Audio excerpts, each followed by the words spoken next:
Assalamualaikum dan salam saudaraku sayang. Buletin UKAS edisi tengah hari 27 Ogos 2021 bersama saya Alfairis Jemurin.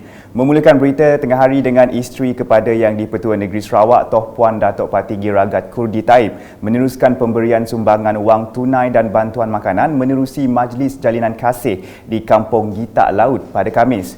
Penyerahan bantuan melibatkan 20 penerima dari kampung tersebut bagi meringankan beban mereka yang terkesan akibat pandemik COVID-19.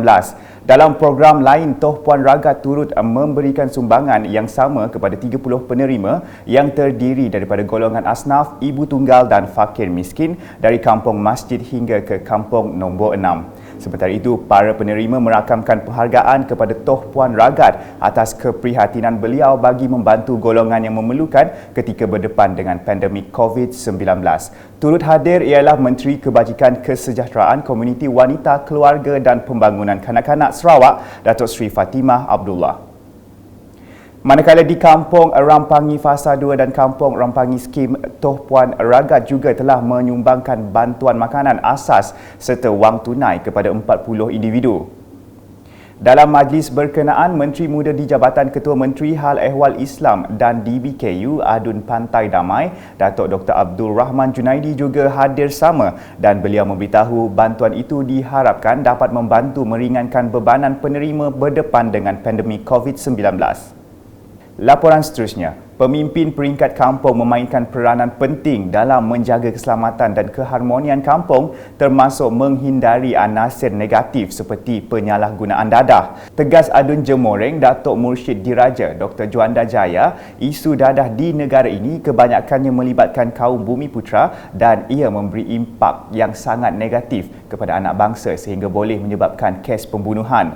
Datuk Dr. Juanda memberitahu demikian semasa berucap merasmikan program Community Empowerment /Policing Daerah Matu dengan kerjasama One Stop Committee OSC bagi menangani isu dadah dan substan MIDS Daerah Matu pada Khamis. Dalam pada itu, beliau berkata kerajaan Sarawak sangat mementingkan pembangunan dilaksanakan di kawasan pedalaman.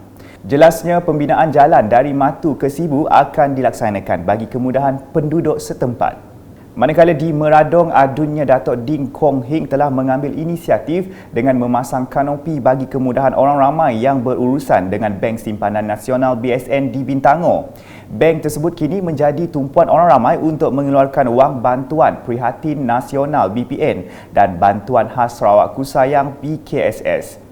Pada Khamis, Datuk Ding ketika ditemui selepas meninjau situasi tersebut berkata kemudahan itu adalah perlu untuk memudahkan urusan terutamanya warga emas yang menunggu giliran di luar premis.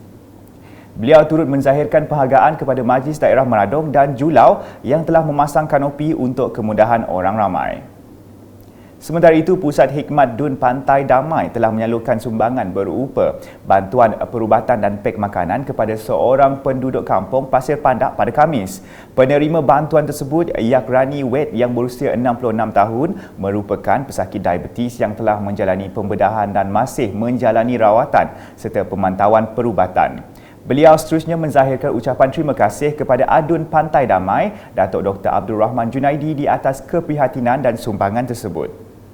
Beralih ke laporan harian COVID-19 dengan Sarawak mencatatkan 2,024 kes positif baru COVID-19 melibatkan 31 daerah menjadikan jumlah kumulatif meningkat kepada 105,072 kes. Daerah-daerah yang melaporkan kes adalah seperti yang tertera.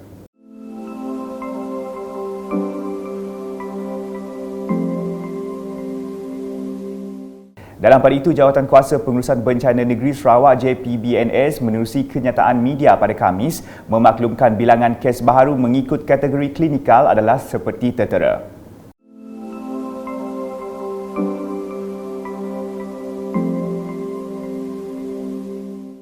JPBNS turut melaporkan 2 kes kematian baharu melibatkan seorang lelaki dan seorang perempuan di Kuching.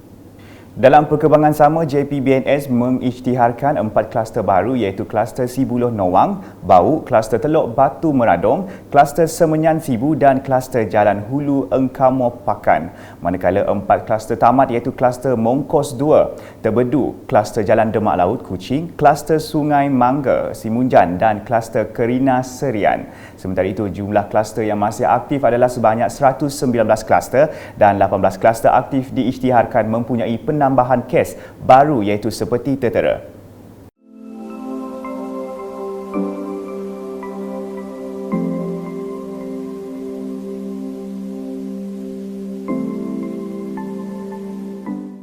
JPBNS turut memutuskan pengisytiharan, pelanjutan dan penamatan Perintah Kawalan Pergerakan diperketatkan PKPD seperti yang tertera.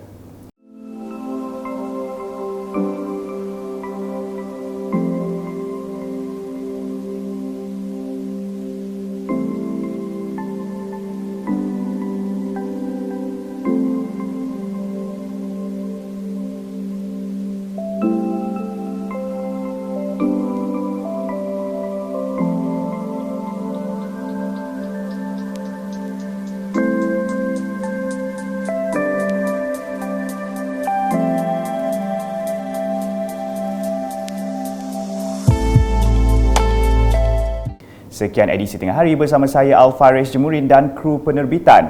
Berita lebih lanjut boleh didapati di semua platform media sosial UKAS termasuk portal ukas.sarawak.gov.my dan pastikan anda subscribe UKAS Channel di YouTube. Salam UKAS.